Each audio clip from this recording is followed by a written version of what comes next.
தமிழ் செல்வன் என்பார், சத்குண சீரன் என்பார், மயூர வாகனன் என்பார், மருதமலை ஆண்டவன் என்பார், சென்னிமலை சுவாமி என்பார்,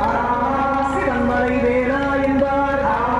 ஞானபடி வேலன் என்பார், வேலாயுத சுவாமி என்பார், தேவாதி தேவன் என்பார், அந்த குரு என்பார்,